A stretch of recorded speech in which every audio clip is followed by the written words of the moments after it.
Hello my dear friends, આજે આપણે reading કરવા જઈ રહ્યા છીએ તુલા રાશિવાળા લોકો કે જેમના નામ ર ત પરથી સ્ટાર્ટ થાય છે.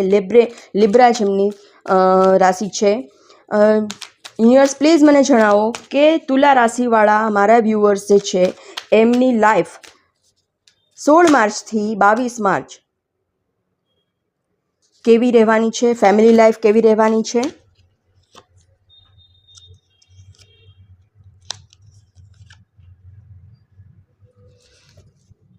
ફાઇનાન્શિયલ લાઈફ કેવી રહેવાની છે, હેલ્થ કેવી રહેવાની છે. બોટમની એનર્જી આવી ગઈ છે, ધ હાઈ પ્રિસ્ટેસ. નેક્સ્ટ વીકમાં તમારી પર્સનાલિટી થોડીક મિસ્ટેરિયસ લાગી રહી છે. એવા મૂડમાં છો કે બધાને બધું કહેતા નથી ફરતા અથવા તો કંઈ છુપાવી રહ્યા છો, એ ટાઈપના મૂડમાં છો તમે નેક્સ્ટ વીકમાં. ફેમિલી લાઈફ, લવ લાઈફ જોઈએ તો સારી રહેવાની છે. ફેમિલી સાથે ખૂબ જ એન્જોય કરતા દેખાઈ રહ્યા છો.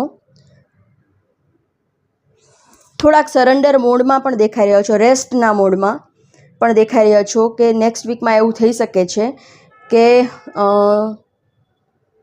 ફેમિલીમાં એન્જોય તો કરો છો, સાથે સાથે થોડોક થાક પણ દેખાઈ રહ્યો છે, થોડોક રેસ્ટના મોડમાં પણ દેખાઈ રહ્યા છો.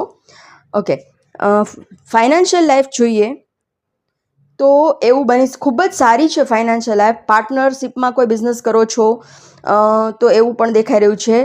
તો એવું બની શકે છે કે જે લોકોને જોઈન્ટ બિઝનેસ છે પાર્ટનરશિપમાં, તો એવું બની શકે છે કે તમારા જે પાર્ટનર છે, બિઝનેસ પાર્ટનર, એમની કોઈ એવી વાત તમારી સામે આવી શકે છે કે જે તમને ખબર ન હતી, તો પગ નીચેથી જમીન ખસી જાય એ ટાઈપની કોઈ ન્યૂઝ તમને તમારા જોબમાં અથવા તો બિઝનેસમાં ખબર પડી શકે છે.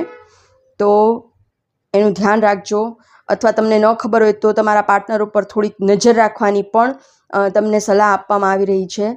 જોબ કરો છો તો જોબમાં પણ એવી કોઈ વ્યક્તિ છે કે જે તમારું પ્રમોશન અટકાવી શકે છે, તમને હર્ટ કરી શકે છે કોઈ પણ રીતે. તો એ તમે કેરફુલ રહેજો. તમને નજર રાખવાનું કહેવામાં આવી રહ્યું છે. સિક્રેટિવ થઈને તમારે નજર રાખવાની છે, સિક્રેટલી.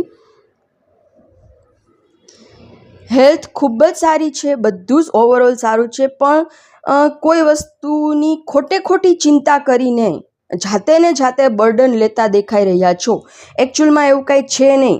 જેવું તમે વિચારો છો કે મને હેલ્થમાં આ ઇસ્યુ હશે, આ ઇસ્યુ હશે, મને આમ થઈ જશે, મને તેમ થઈ જશે, તો રિયાલિટીમાં એવું કાંઈ નથી. ખોટું જાતે ને જાતે બર્ડન લઈ રહ્યા છો. તો એ બર્ડન લેવાનું બંધ કરો. તમારી હેલ્થ સારી જ છે, ડિવાઇન બ્લેસિંગ્સ છે તમારી સાથે. પ્લીઝ યુનિવર્સ મારા લિબ્રા રાશિવાળા લોકો માટે એક ગાઈડન્સ આપો. મૂવમેન્ટ ટુ મૂવમેન્ટ, કદમ ફૂંકીને ચલાવો. જે કાંઈ પણ નિર્ણય લ્યો એ 2-3 વાર મનમાં વિચારી અને નિર્ણય લેજો. તમને કદમ ફૂંકીને રાખવાની સલાહ દેવામાં આવી રહી છે અને તમારે તમારા પ્લાન સિક્રેટ રાખવાના છે, કોઈને કહેવાના નથી. એન્જેલિક ગાઈડન્સ શું છે? Love flows through me and surrounds me always. તમે ખૂબ જ લવેબલ પર્સન છો, બધાને પ્રેમ બાંટતા ફરો છો, બધાને પ્રેમ આપો છો. તો તમારે એવા જ મૂડમાં રહેવાનું છે અને સરાઉન્ડિંગ પણ તમારે એ જ ટાઈપની વ્યક્તિઓનું રાખવાનું છે જે તમારા જેવા હોય, સાચા દિલના, એકદમ સાચા હોય. જે નેગેટિવ તમારી આસપાસ નેગેટિવિટી છે એનાથી તમારે બચીને ચાલવાનું છે.